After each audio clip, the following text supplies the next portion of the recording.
Bonjour à toutes et à tous et bienvenue sur Beyond Yourself, le podcast. Je suis Julie Danet et les intimes m'appellent la queen du passage à l'action. Parce que oui, je suis persuadée que nous sommes toutes et tous capables de tout, à condition de se bouger les fesses. Je suis coach certifiée et j'accompagne les coachs et les professionnels de l'accompagnement à développer leur business et leur mindset. Ici, c'est un espace de partage, en solo ou accompagné avec un objectif simple, que tu puisses vivre sereinement de ton activité tout en kiffant ta vie au quotidien. Et tu l'auras compris, à chaque épisode, tu auras des actions concrètes à appliquer dans ton business pour t'aider à atteindre toutes tes ambitions. Tu es prêt ? C'est parti pour l'épisode du jour. C'est parti pour un nouvel épisode sur Beyond Yourself, le podcast. Et aujourd'hui, nous allons faire le bilan du mois d'avril, sachant que il y a quand même beaucoup de choses qui vont tourner autour de la course à pied, tout simplement parce que j'ai couru ce mois-ci mon premier semi-marathon et ça a été juste fou. Donc je voulais vraiment débrief de vive voix avec vous aujourd'hui sur cet événement incroyable qui s'est passé il y a maintenant une semaine puisque j'enregistre ce podcast le 29 avril et mon semi-marathon était le 21 avril et sur Instagram j'ai partagé quand même régulièrement depuis mon début d'entraînement pour cet événement et vous avez été pas mal curieux sur certains aspects de ce sujet, donc j'avais envie de dédier vraiment un épisode de podcast à ça, sachant que globalement, mon mois d'avril a quand même beaucoup tourné autour de la course à pied parce que j'étais hyper focus justement sur les derniers entraînements, prendre soin de moi, etc. Donc bref, voilà, c'est vraiment le truc qui a été phare dans mon mois d'avril. Globalement quand même, si je peux dresser le portrait de ce mois d'avril par rapport à ce qui s'est passé sur le début d'année, ça a été beaucoup plus léger au niveau mindset, au niveau mood, tout simplement parce que au mois de mars, je l'avais partagé dans mon épisode de podcast précédent, journal de bord, j'ai vraiment pris le temps de poser les choses, de prendre des décisions et de commencer à repasser à l'action en étant beaucoup plus alignée, beaucoup plus tournée vers moi, etc. Et vraiment, le mois d'avril, ça a été sur ce pan plus business, vraiment tourné vers le réalignement. Donc, je me suis tournée vers moi, ce que j'avais vraiment envie au fond de moi de construire. Et il y a beaucoup de choses en fait qui me sont venues en tête, donc j'ai commencé un petit peu à implémenter tout ça. Il y a beaucoup de projets d'un coup qui se sont lancés. J'ai notamment lancé l'ouverture officiellement, je sais plus si c'était au mois d'avril, mais je crois que oui. J'ai lancé officiellement mon premier événement en présentiel à Paris pour le 4 juin. Je mettrai les informations dans la description si jamais tu es intéressé. Et en fait, ça c'est quelque chose qui me trottait en tête depuis un petit moment et que j'avais pas mis sur le devant de la scène, donc ça a été le moment pour moi de le faire pendant ce mois d'avril. Donc j'ai quand même déjà pas mal de monde qui sont inscrits pour cet événement-là. J'ai 15 places et je crois qu'il y en a déjà 8 qui sont prises, quelque chose comme ça. Donc je suis super contente, on me fait confiance même pour du présentiel, donc c'est vraiment trop chouette et j'ai vraiment essayé de me laisser porter en fait par le souffle de créativité qui est venu à moi après m'être dit ok en fait là t'es en train de te mettre dans une voie qui aujourd'hui ne te convient pas, donc arrête tout ça et reviens à ce que tu as envie, comment tu as envie de connecter avec les gens, comment tu as envie de communiquer, etc. etc. Et donc ça m'a vraiment donné beaucoup d'idées pour la communication, pour les interactions, mais aussi pour mon programme phare Beyond the Coach. Donc il y a des choses qui sont en train de bouger à l'intérieur de ce programme-là, il y a des choses autour de ce programme qui vont aussi se mettre en place, et il y a aussi l'événement présentiel, du coup, donc voilà, ça a été pas mal, mais je pense que tu vas aussi l'entendre dans ma voix. Ça a été beaucoup plus de soulagement finalement ce mois d'avril. Je me suis reconnectée à moi et à ce que j'avais vraiment envie de construire là maintenant tout de suite, au moment présent. Et ça fait du bien en fait de me laisser submerger entre guillemets par cette créativité, cette envie de construire plein de choses. Ça a été hyper inspirant et je suis super contente. À côté de ça, il y a un projet aussi professionnel qui s'est mis en place qui aura lieu fin juin avec une entreprise qui est aussi un événement en présentiel, donc c'est vraiment chouette et c'est très drôle parce qu'il y a tout qui s'est déclenché en même temps au niveau présentiel. C'était un truc que je voulais remettre vraiment en avant parce que depuis janvier 2023 où j'ai arrêté en fait d'être formatrice, en école, j'ai plus de présentiel, je fais vraiment tout en distanciel et j'adore parce que ça me permet vraiment de nourrir ma valeur liberté, je peux voyager, je peux partir quand je le souhaite en week-end, etc. Donc c'est trop cool, mais j'avais quand même envie de faire autre chose en présentiel, mais à ma sauce cette fois-ci. Et en fait, j'ai 2 événements coup sur coup qui se font au mois de juin et c'est trop chouette. Il y en a un, c'est pour moi, c'est pour mes clients et il y en a un autre, c'est pour une entreprise avec un projet qui est très très cool. Donc voilà, je suis vraiment contente de ça. Je me suis vraiment laissée porter par cette inspiration, cette créativité qui a été hyper nourrissante. Je sais pas si c'est très juste de le dire comme ça, mais ça m'a nourrie en tout cas sur ces dernières semaines et je suis hyper reconnaissante de m'être accordé cet espace pour recréer, pour rebondir, pour tout ça. Voilà, c'était vraiment très très cool. Donc beaucoup de soulagement au niveau business. Je sens que j'ai pris les bonnes décisions d'arrêter certaines choses au mois de mars et là c'est le début d'un renouveau qui fait vraiment du bien. Donc globalement le mood ça va beaucoup mieux, je me sens plus légère, je me sens plus centrée, plus alignée, je me suis beaucoup plus écoutée, j'ai essayé de me reposer un petit peu malgré l'effervescence de pas mal de choses. Il y a un autre projet un peu pro aussi qui est en train de se mettre en place avec deux personnes et c'est trop cool. Vraiment, il y a vraiment plein de choses qui se sont mises en place et c'est trop trop chouette. J'ai trop hâte de voir comment ça va évoluer dans les prochaines semaines et dans les prochains mois. Et globalement, comme je le disais en introduction, j'ai quand même fait tourner mon mois d'avril beaucoup autour de la course à pied, tout simplement parce que j'avais donc le semi-marathon à Nantes le 21 avril. Et du coup avant ça fallait que je termine mon entraînement. J'ai été beaucoup plus stressée que ce que je pensais aussi avec cet événement. C'est un truc que j'avais en tête depuis un petit bout de temps et que là qui se concrétisait et j'avais peur de pas me sentir à la hauteur, de pas y arriver. Bref, il y avait beaucoup de choses qui se bousculaient et du coup ça a pris beaucoup d'espace mental aussi. Et donc forcément, comme j'ai l'habitude de le répéter et de le re-répéter, le focus sur un sujet le fait grandir. Donc là, clairement, ça a pris tout l'espace. Surtout, je dirais, à partir de mi-avril, quand j'ai vraiment vu la date se rapprocher et que je suis allée plus proche de l'endroit aussi où se trouvait le semi-marathon parce que j'ai passé du coup une semaine à Saint-Nazaire avant.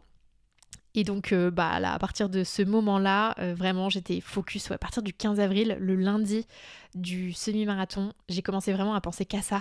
C'était terrible. J'avais beaucoup de mal à me concentrer sur d'autres choses. Et clairement, c'est ce qui s'est remarqué aussi dans mon travail. J'avais aucun problème à être focus quand j'étais en coaching, quand j'étais en enregistrement de podcast, etc. Mais alors par contre, en dehors de ça, j'étais vraiment obnubilée par le semi-marathon, ce qu'il fallait que je prépare, mes affaires, qu'est-ce que je pouvais faire pour m'entraîner un petit peu sur les derniers jours. J'ai eu beaucoup de courbatures sur les derniers jours aussi, donc j'étais hyper stressée que ça m'empêche de courir correctement sur le semi en lui-même. Donc bref, voilà, j'ai pas mal de petites questions qui m'ont été posées sur Instagram. Du coup, je vais vraiment me laisser porter par ces questions-là. Si jamais il y a d'autres choses qui viennent en cours de route, je partagerai. L'objectif, c'est que vraiment cet épisode soit à cœur ouvert. Je pense pas faire de montage ou quoi que ce soit, donc désolée si c'est un petit peu long. Si jamais la course à pied ne t'intéresse pas, c'est peut-être pas hyper intéressant pour toi, mais je vais quand même partager du mindset, des prises de conscience, pourquoi ça a été hyper challengeant, pourquoi ça a été hyper important pour moi ces derniers mois. Donc voilà, si jamais le côté un peu plus partage d'expérience globale t'intéresse, eh bien tu es au bon endroit. Mais ça va tourner vraiment autour de la course à pied. Première question qui m'a été posée, c'est quand as-tu décidé de te lancer dans ce challenge ? Alors, semi-marathon / marathon, c'est vraiment 2 compétitions que j'ai en tête depuis très longtemps. Je n'arrive pas du tout à me souvenir de quand ça date, mais je sais que ça a toujours été un petit peu sur ma bucket list de faire un semi ou un marathon. Et un marathon, j'ai envie de dire.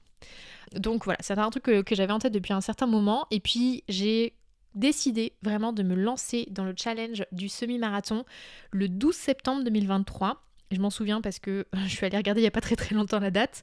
Et en fait, le 12 septembre 2023, j'étais au Pérou, je revenais de 4 jours de trek au Machu Picchu avec mon copain et on en avait déjà un petit peu parlé. On avait repéré le semi-marathon de Nantes ensemble, on s'était inscrit, on attendait l'ouverture et on s'est inscrit du coup le 12 septembre 2023 et je me souviens que pour moi c'était une évidence que j'allais faire le semi l'année suivante, tout simplement parce que déjà j'ai la chance d'être avec quelqu'un qui fait un peu plus de sport que moi et du coup ça m'a hyper motivée, mais aussi au-delà de ça je me suis dit 2024 ça suffit de tergiverser, tu vas te lancer, tu le fais, tu vois et puis tu verras voilà ce qui va se passer. Et en plus pendant notre voyage du coup en Amérique latine, on avait fait une ascension d'un volcan de plus de 6000 mètres de haut. Enfin, je dis de plus, mais c'était 6008 mètres pour être tout à fait précise. Donc j'avais fait ça, j'avais vu qu'au niveau mental, etc., c'est vraiment ce qui m'avait porté et que même si ça avait été hyper dur au niveau corporel, j'avais aimé me surpasser au niveau mental sur ce challenge-là. Et puis on avait fait aussi 4 jours de trek pour aller au Machu Picchu et c'était incroyable. J'avais aussi beaucoup aimé le côté sportif et la réalité c'est que moi j'aime énormément bouger, j'aime me challenger, j'ai fait des compétitions en danse quand j'étais plus jeune. Donc en fait le côté compétition sportive ça fait partie de moi en fait depuis des années, mais c'est vrai que depuis quelques temps aussi j'ai plutôt pas mal délaissé cette partie sportive de ma personnalité et du coup là je me suis dit ok c'est le moment, il y a le business qui roule, le perso ça roule, etc. Donc il est grand temps de se lancer dans ce challenge. Donc c'est à ce moment là vraiment où j'ai fait l'inscription quand j'étais dans un café au Pérou à Cusco pour être tout à fait exact. Je me souviendrai je pense très longtemps de ce moment où je me suis dit ok go c'est le moment, c'est l'instant. Alors, on m'a demandé aussi pourquoi un semi et on m'a dit aussi mais pourquoi tu fais ça? Qu'est-ce qui t'a donné envie de relever ce challenge? Donc c'est vraiment le côté en fait retrouver une simulation personnelle au niveau sportif parce que depuis que je suis jeune, je pratique un sport. Donc j'ai fait de la danse pendant 15 ans, quelque chose comme ça. Après j'ai fait de la Zumba pendant 1 ou 2 ans, un an. Après j'ai été en salle de sport quasiment tous les ans. J'ai fait du body combat, j'ai fait de la course aussi avant de partir aux États-Unis. Bref, j'ai toujours été quand même quelqu'un qui bougeait et qui avait une routine sportive depuis toujours. Et la course à pied vraiment faisait partie des goals ultimes, on va dire. Et le fait d'avoir un objectif, c'est comme quand dans l'entrepreneuriat, on parle de la vision. Tu poses ta vision pour savoir où tu vas pour pouvoir ensuite dérouler ta stratégie et ton plan d'action. Et bien là, c'était un peu la même chose. C'est que j'ai toujours eu un fond sportif, mais ces dernières années, clairement, je l'ai mis de côté. Pourquoi ? Parce que je me suis concentrée sur le développement de mon business. Et là, je me suis dit, ok, c'est le moment en fait de revenir à ce qui est important pour toi, à savoir te bouger. Et pour que tu saches pourquoi tu le fais, inscris-toi à une compétition. Donc c'était vraiment plus poser ma vision du 21 avril, j'ai un semi à courir. Donc j'ai pas le choix en fait que de m'entraîner en amont pour pouvoir atteindre mon objectif le 21 avril. Donc ça a été un petit peu la carotte qui fait avancer l'âne, entre guillemets, ma vision de me dire ok, si tu veux te remettre de manière très concrète, très réelle à la course à pied, parce que j'aime courir depuis plusieurs années, mais je le fais pas du tout de manière régulière, loin de là. Voilà, c'était un peu me dire ok, t'as un objectif, maintenant il faut que tu t'y mettes pour atteindre cet objectif. Et comme moi je suis quelqu'un qui est très challenge et qui marche beaucoup à ça, forcément ça a été efficace. Et je me suis mis à un plan d'entraînement dès le 1er janvier 2024 pour pouvoir atteindre cet objectif.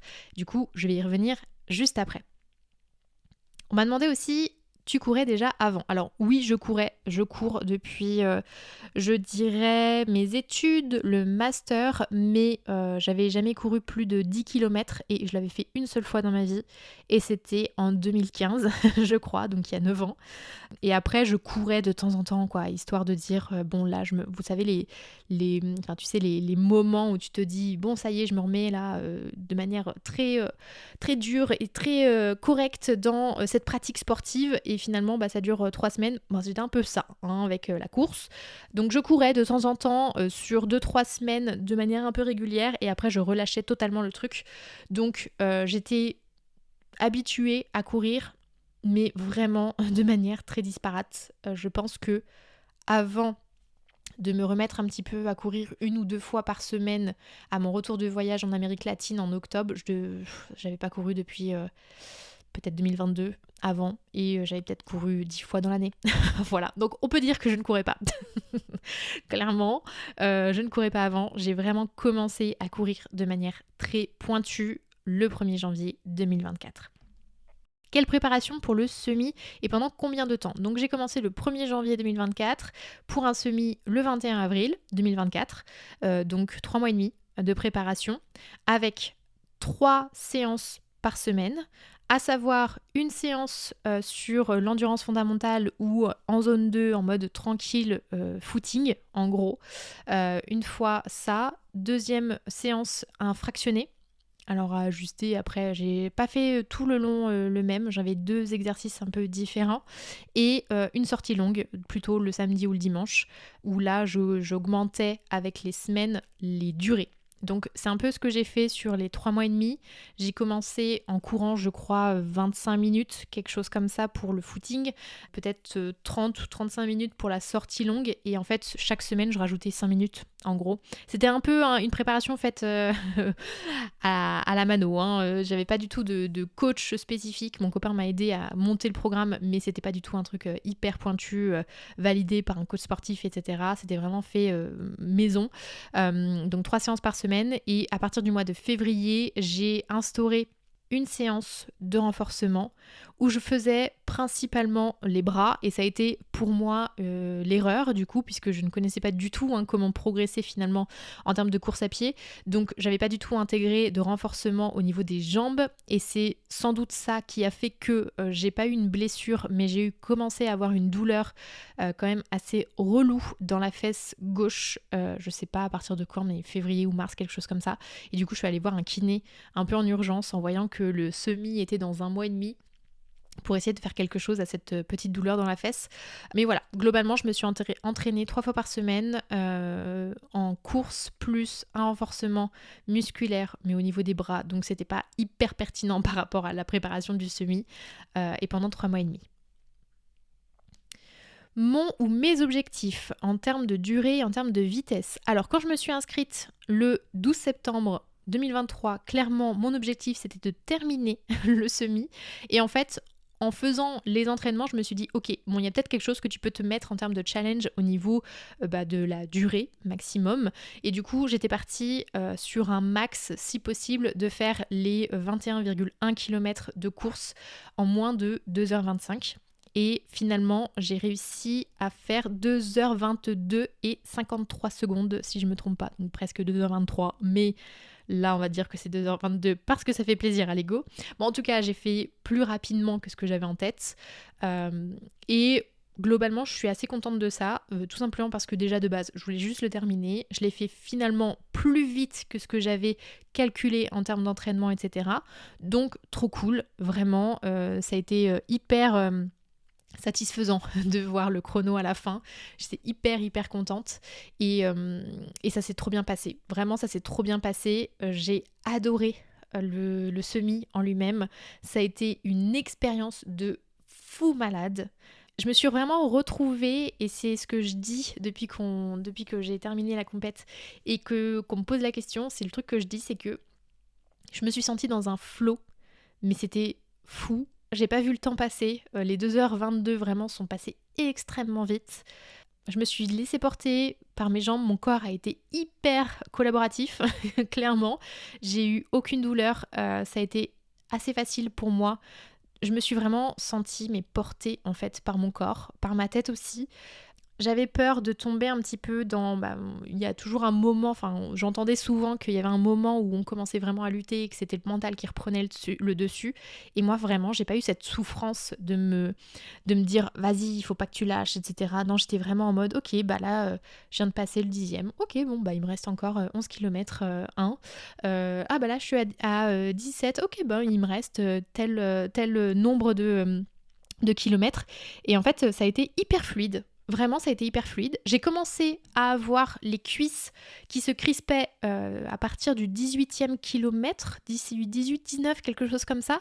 Et là, j'ai commencé à me dire, ok, bon bah peut-être que jusqu'ici ça a été, mais maintenant ça va devenir plus challengeant. Et finalement, mes cuisses se faisaient sentir, mais c'était pas hyper douloureux. J'étais pas à me ralentir non plus. J'ai gardé la cadence quand même que j'avais adoptée jusque-là. Et c'était trop cool. Et en plus, à partir de ce moment-là, là, quand j'ai commencé à avoir les cuisses qui se crispaient un petit peu, et je pense que c'est parce que j'ai pas assez bu, il y a le marathon, parce qu'il y avait semi et marathon qui couraient le même matin à Nantes. Et il y a les coureurs élites du marathon qui sont passés à côté de nous. Et en fait, le fait de les voir passer à une vitesse folle et de les acclamer, etc., bah franchement, ça m'a remis vraiment du gasoil dans la machine. Et franchement, j'ai vraiment pas du tout été en lutte contre moi-même. Ça s'est passé trop bien, mais vraiment de manière très smooth, alors que j'ai stressé de fou les derniers jours avant la compétition. Donc j'étais hyper surprise que ça se passe comme ça. J'avais prévu aussi une playlist un peu aux petits oignons qui me rappellerait des moments de ma vie pour me dire ok, bon bah si c'est trop compliqué, tu vas pouvoir te laisser transporter par des souvenirs que tu as et ça va te permettre de voir le temps passer plus rapidement. Et en fait, je me souviens même pas avoir entendu les paroles, les musiques. Je ne sais plus ce que j'ai écouté ou pas. Tout simplement parce que j'étais vraiment dans le moment, quoi. J'étais vraiment portée par le moment présent. Et c'était fou, franchement c'était fou parce que je ne m'attendais pas du tout à avoir cette sensation-là. Je m'attendais à lutter et finalement bah, pas du tout. Ça s'est trop bien passé, j'ai kiffé l'ambiance. Alors je m'attendais à avoir plus d'ambiance pendant la course, mais finalement il n'y en avait pas tant que ça. Mais c'était pas grave en fait, le fait d'être dans ce flot de coureurs, on avait tous le même objectif, on y allait ensemble, c'était top. Franchement, j'ai adoré et j'étais dans un flot complètement incroyable.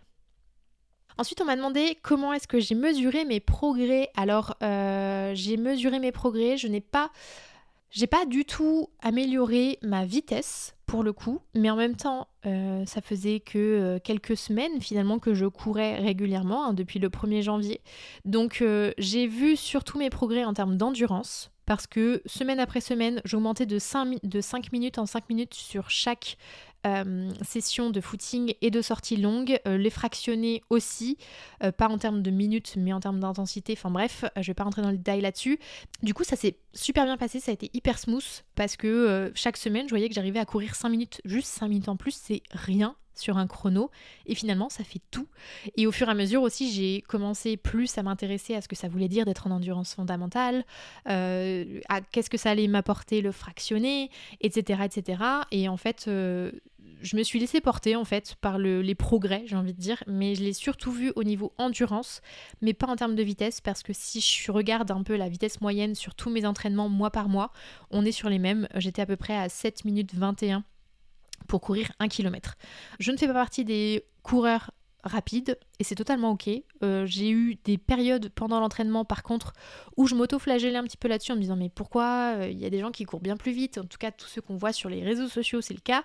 Et en fait c'est comme quand on est entrepreneur, on se rend compte qu'il y a des gens qui avancent plus vite que nous, mais c'est surtout qu'on a tous des critères différents, on a tous des backgrounds différents, des expériences différentes et en fait il a fallu que je fasse aussi la paix en fait avec ça à certains moments où c'était plus compliqué pour moi de me dire putain en fait j'arrive pas à améliorer mon temps, mais finalement le résultat est là à la fin, c'est que j'ai été régulière, j'ai mis de la passion dans mes entraînements et finalement bah, ça s'est trop bien passé, donc je suis trop contente. Au niveau de la nourriture et du sommeil, alors ça c'est vraiment pas mon point fort, enfin mes points forts. Nourriture, moi je suis une extrêmement bonne vivante, donc j'ai rien touché à la nourriture, sachant que les choses que je préfère manger ce sont des pâtes, des pizzas et ce genre de choses. Donc j'ai une alimentation de base qui est pas folle, on va pas se mentir, les légumes et moi c'est pas ce que je préfère. Et encore, pendant l'hiver je mange beaucoup plus de légumes sous forme de soupe, donc c'était pas si terrible que ça, mais j'adore le fromage, j'adore le pain, donc forcément c'était un peu difficile d'avoir un truc équilibré et pour le coup j'ai pas du tout fait attention là-dessus, je vais pas mentir. Ce qui a fait plaisir c'est que les 2 derniers jours avant le semi on vous recommande vraiment de manger un max de glucides, donc là je me suis fait plaisir à manger des pâtes, du pain en masse clairement. Et au niveau du sommeil, moi je suis quelqu'un qui n'a pas besoin de beaucoup de sommeil, donc là j'ai essayé de Dormir un peu plus, je dirais que sur les 2 dernières semaines, j'ai réussi à me coucher plus tôt. D'habitude, je me couche vers minuit, on va dire. Là, je me suis couchée plutôt vers 23h et je me suis sentie suffisamment reposée. Donc, j'ai envie de dire que c'était suffisant. Le gros challenge aussi pour moi, ça a été l'hydratation parce que je ne bois pas beaucoup de manière globale et j'ai beaucoup de mal là-dessus. Je bois peut-être 1 litre d'eau par jour. Je sais que c'est pas suffisant selon les recommandations. J'ai essayé un petit peu plus pendant cette période-là, mais ça a été quand même pas le truc le plus simple. Donc je ne suis pas du tout un modèle là-dessus. Au niveau de mes exercices de renforcement, alors comme je l'ai dit, au niveau renforcement des jambes, j'en ai fait très peu. J'en ai fait surtout vers la fin, à partir de mi-mars, quand je suis allée voir le kiné qui m'a donné quelques exos. Mais c'était pas hyper intense parce que l'objectif c'était pas non plus de me faire mal par rapport à l'entraînement juste à côté. Donc avec le kiné, on a préféré privilégier mes 3 séances d'entraînement par semaine. J'ai loupé aucune séance d'entraînement. Par contre, pour la préparation du marathon, parce que oui, la prochaine étape, c'est de préparer un marathon, j'intègre cette fois-ci des exercices de renforcement parce que je vois bien que ça peut vraiment m'aider à ne pas me blesser. Et j'ai eu de la chance là sur ces 3 mois et demi, je me suis pas du tout blessée, mais parce que aussi j'ai fait très attention, je n'allais pas trop vite quand je voyais que ça tirait un petit peu trop ou je m'arrêtais quand c'était nécessaire. Donc voilà, j'ai plus été en mode j'écoute mon corps plutôt que de le renforcer, mais ce n'est pas forcément ce qui est préconisé. Donc pour un semi ça passe, pour un marathon ça passera moins bien. Donc pour la suite, je vais mettre en place une routine d'exercice renforcement des jambes beaucoup plus poussée. Ensuite, on m'a demandé le côté holistique du truc. J'ai vraiment repris les questions telles qu'on me les a posées. Je regroupe ça avec les leçons que j'en tire. Qu'est-ce que j'en ai appris d'un point de vue personnel? Alors, ça a été hyper riche pour moi parce que déjà, je me suis prouvé que je pouvais me challenger sur la partie sportive. Et pourquoi ça a été hyper positif? Parce que sur le début du podcast, je te disais que j'avais l'habitude de me challenger au niveau sportif, etc. Et pourtant, je suis de ceux qui ne se sont jamais vraiment considérés comme quelqu'un de sportif. Et en fait, j'avais un peu cette étiquette dans ma tête que je ne suis pas sportive parce qu'on me l'avait déjà dit, parce que voilà, je faisais de la compétition en danse, mais pour les personnes à qui je m'adressais, c'était pas du sport, la danse. Et donc du coup, on m'avait plusieurs fois fait la remarque que je n'étais pas sportive. Donc je l'avais vraiment pris pour moi. Et en fait, je sais pas, j'avais un peu cette étiquette de t'es pas sportive, donc tu peux pas faire ce genre de choses. Donc ça m'a beaucoup apporté là-dessus parce que forcément, je me suis prouvé que je pouvais le faire, ça c'est certain. Et puis, je me suis aussi prouvé que le côté challenger en moi était aussi disponible sur d'autres aspects que le travail. C'est quelque chose que j'ai toujours cultivé au niveau boulot, de me challenger en changeant de poste, en lançant mon entreprise, etc. etc. Mais c'est vrai qu'au niveau perso, sur des choses un peu plus... un peu plus perso comme ça, c'était pas du tout quelque chose que j'avais vraiment l'habitude de faire. Et ça me demandait aussi un effort pour moi de mettre plus d'attention et plus d'énergie sur un pan de ma vie que j'avais un peu laissé de côté. Si tu me suis depuis un moment, tu sais ou pas, si tu as fait attention ou pas, mais je suis quelqu'un qui a toujours été hyper drivé par le travail. J'adore travailler, etc. Mais depuis 2023, je suis beaucoup plus dans j'ai envie de m'épandre sur d'autres pans de ma vie. Et en fait, le fait de mettre de l'énergie et du temps sur autre chose que mon entreprise aujourd'hui, ça a été hyper challengeant. C'est intervenu en parallèle de d'autres événements personnels qui ont pris aussi beaucoup de place. Donc finalement, ma vie perso a pris énormément de place sur le début d'année 2024. Et la course, par contre, a été vraiment mon point d'ancrage, mon point de repère sur tout ce qui se passait au niveau pro et au niveau perso. Donc j'ai vraiment décidé de prioriser la course à pied dans beaucoup de choses. Mon planning a changé pas mal parce que quand il fallait que j'aille courir, je laissais mon taf parfois de côté pour pouvoir aller courir et pour pouvoir valider mon entraînement. Donc en fait, je me suis rendu compte que je pouvais être autre chose que le travail et ça a été hyper fort pour moi parce que c'est pas du tout quelque chose qui est simple et qui est habituel, alors qu'il l'est un petit peu plus depuis 1 an, mais qui est encore en construction chez moi. Donc ça m'a montré que ça pouvait être aussi autre chose que le voyage, qui était prioritaire dans mon projet perso. Et puis ça m'a prouvé aussi que j'avais une force mentale qui était très forte. je m'en doutais déjà, mais là ça a été encore plus mis en valeur. Pourquoi ? Parce que quand c'est l'hiver, qu'il fait extrêmement froid, et que tu dois sortir avec tes petits petons pour faire ton entraînement de la journée, sachant que tout mon entraînement s'est passé l'hiver sous la flotte, dans le froid, à Paris, bon, je peux dire que mon entraînement a été quand même hyper challengeant et que je l'ai relevé, mais avec brio, quoi. Donc, je suis hyper fière. Si vraiment le truc le plus gros pour moi que je peux partager ici aujourd'hui, c'est que je suis hyper fière d'avoir suivi cet entraînement. Moi qui, jusqu'à maintenant, n'avais jamais suivi d'entraînement spécifique pour un sport en particulier, j'ai tout suivi, j'ai tout fait. J'ai loupé aucune session d'entraînement. J'ai pris du plaisir, j'en ai bavé aussi, mais je suis restée là, je suis restée jusqu'au bout. Et je pense que c'est vraiment cet investissement personnel dans cet objectif-là qui fait que mon semi-marathon s'est si bien passé. Même si j'avais peur, même si j'avais des craintes de ne pas réussir malgré cet entraînement et que oui, j'ai douté de mon entraînement, j'ai douté du process en étant proche de la ligne finale de la compétition, et bien en fait, au bout du bout, ça a été incroyable. Ça a été fou. Et c'est moi qui l'ai fait. Voilà. Donc je suis hyper fière en fait de ça. Franchement, c'est un truc de fou. C'est un truc de fou qui s'est passé. C'est un truc de fou que j'ai vécu. Je me suis donnée à fond pendant cet entraînement. Je suis allée dehors quand il faisait très froid. Je suis allée dehors quand il pleuvait. Des fois, j'ai été trempée jusqu'aux os. Mais j'ai quand même fait les trucs. J'avais froid. J'ai quand même fait tout. Donc en fait, c'est fou. Vraiment, c'est pas un mythe quand les gens disent c'est pas la compétition qui est le plus difficile dans la course, c'est vraiment l'entraînement. C'est tout à fait ça. Clairement, je m'en suis rendu compte et je me suis rendu compte que j'avais vraiment le mindset pour. Ça m'a challengée sur des choses que j'avais vues en parallèle dans l'entrepreneuriat. Et c'est venu renforcer beaucoup de choses que j'avais appris aussi jusqu'ici.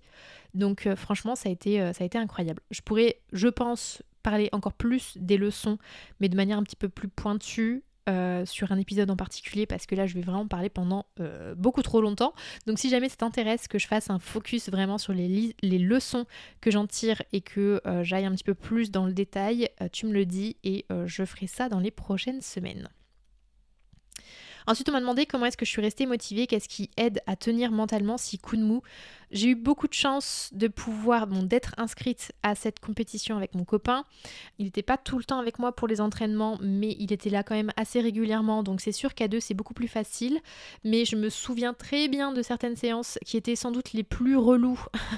Pas les plus reloues en termes de séances en elles-mêmes, mais plus les conditions qui n'était pas du tout adéquate. Quand il est 21h, t'as terminé ta journée avec 3 coachings, il fait 0 degré dehors, t'as pas du tout envie de sortir, t'as pas du tout envie d'aller courir, mais j'y suis allée quand même et j'étais solo. Donc en fait, ce qui m'a permis de rester motivée, c'est la compétition. Clairement de me dire, tu peux pas faillir, il faut que tu ailles au bout, il faut que tu atteignes cet objectif que tu as envie d'atteindre depuis des années, tu t'es engagé auprès de toi, tu t'es engagé auprès de personnes aussi autour, tu es en train d'en parler tout le temps, il faut absolument que tu le fasses en fait. T'as pas le choix, il faut que tu montres l'exemple. Et je pense que c'est ça, montrer l'exemple et aller au bout de mon engagement qui a été le plus drivant dans l'aboutissement de cette compétition. Et clairement, si j'avais été en galère pendant la compétition, je savais très bien que j'allais me marteler des phrases type « tu peux le faire », t'es capable, tu vas au bout, t'es incroyable ou ce genre de choses. Je me serais martelé ça dans la tête pour pouvoir tenir jusqu'à la ligne d'arrivée parce que c'est comme ça que je fonctionne, c'est comme ça que ça s'est passé quand j'ai fait l'ascension du 6000 mètres volcan en Bolivie. Donc voilà, c'était un peu ça qui me drivait de me dire montre à ces gens que c'est possible de le faire, même si t'es débutant. Et je pense qu'il y avait une partie un petit peu égo aussi en moi qui disait mais montre à ces gens qui ont toujours dit que tu n'étais pas sportive que tu peux le faire et que t'es capable en fait. Donc voilà, il y a un côté un peu rebelle en moi qui m'a porté et le côté exemplarité aussi, montrer la voie. Je sais que quand je partageais autour de la course à pied ces derniers mois sur Insta et qu'on me disait c'est trop bien, c'est inspirant, etc. C'est aussi des choses qui me portent clairement et ça a été mon moteur tout au long. Qu'est-ce qui a été le plus difficile pour toi ? Clairement, me sortir quand il faisait froid et qu'il pleuvait. parce que je suis quelqu'un qui adore le soleil, donc forcément le froid, la pluie, l'humidité, c'est le plus compliqué. Et je dirais que c'est la dernière semaine aussi qui a été la plus difficile pour moi. Ça m'a paru tellement long la dernière semaine parce que j'avais des courbatures de fou de ma dernière séance fractionnée la semaine d'avant. Je savais pas du tout si j'allais avoir encore ces courbatures le jour J. Je me suis mise à stresser parce que je pouvais pas faire mes séances de check-out juste avant le semi, la veille ou l'avant-veille. Je m'étais prévu 2 petites sorties toutes mignonnes, juste histoire de maintenir les jambes un petit peu en forme. Je les ai pas faites parce que je me suis dit, bon, bah tu vas pas courir au-dessus de courbatures au cas où tu aggraves les choses et tu te blesses. Donc ça a été difficile pour moi la dernière ligne droite parce que j'étais impatiente de la courir, cette compétition. Je n'en pouvais plus, vraiment je n'en pouvais plus.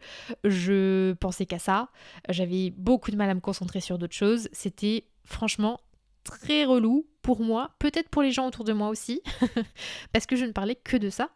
Et oui, j'avais peur de ne pas réussir à aller jusqu'au bout, j'avais peur de m'être trop avancée, d'avoir de trop grosses attentes, et ça peut faire aussi partie des leçons, hein. Je pourrais encore en parler des heures là-dessus, mais ouais, je dirais qu'il y a certaines séances, sortir de chez moi, ça a été hyper compliqué, hyper difficile, et la dernière semaine, je m'attendais pas du tout à avoir ce niveau de stress avant de courir, et voilà, et pourtant ça s'est super bien passé par la suite, hein, comme quoi. Ce que tu ferais pareil, et ce que tu vas changer pour le marathon. Alors ce que je ferais pareil, clairement, c'est l'entraînement. Avoir un truc hyper cadré. Alors je sais que ça peut faire sourire notamment mon copain qui était assez tatillon là-dessus à me dire mais t'inquiète, si tu le changes d'un jour ou si tu fais sauter une séance, ça va pas changer le cours de ta vie. Moi je le voyais pas du tout comme ça. Mais je pense que ça a été ce qui a été le plus payant pour moi au final. Donc je vais absolument avoir un entraînement millimétré en termes de nombre de séances, de type de séance, etc. pour l'entraînement marathon. Il est possible que je fasse un autre semi début août, en tout cas pour continuer l'entraînement. Le marathon aura lieu le 29 septembre 2024, donc dans 5 mois tout rond quand j'enregistre cet épisode. Donc je vais avoir cet entraînement-là. D'ailleurs, je vais suivre un entraînement avec l'application Campus Coach que j'ai beaucoup vu partout suite au marathon de Paris et qui est pas mal encensé. Donc ça a l'air très très cool. Et d'ailleurs, je commence mon entraînement à partir de cette semaine. Et ce que je vais changer aussi, c'est le renforcement absolument des jambes. Je ne l'ai pas fait suffisamment lors de l'entraînement pour le semi. Donc je vais changer ça. Je vais garder l'entraînement millimétré et je vais changer le côté renforcement. Je vais essayer de changer le côté nourriture. Je dis essayer parce que c'est un gros morceau pour moi, clairement. Voilà, je suis encore pas sûre là-dessus. Je pense que je vais essayer de faire un peu plus attention. Généralement, c'est sûr que l'été, on mange déjà un petit peu moins gras parce que le fromage à foison pendant l'hiver, la charcute, etc., ça se fait bien plaisir. C'est quand même quelque chose qu'on mange un petit peu moins, normalement, quand il fait plus beau et plus chaud. Mais je veux pas m'avancer là-dessus. Dans tous les cas, je me dis que si j'ai un entraînement qui est bien fait, qui est bien suivi et dans lequel je m'implique correctement tous les jours, il n'y a pas de raison que ça passe pas. Et ce que je vais continuer de faire aussi, c'est de voir régulièrement mon kiné parce que je sens que ça m'a beaucoup aidé sur les dernières semaines à prendre soin de moi et à mener les bonnes actions pour mon corps aussi. Donc voilà. Ce que je vais changer aussi pour le marathon, c'est tout ce qui est étirement. Parce que j'ai pas été suffisamment dans les étirements, etc. aussi pour l'entraînement du semi. Tout s'est bien passé, j'ai de la chance, mais j'ai pas envie de risquer pour la suite.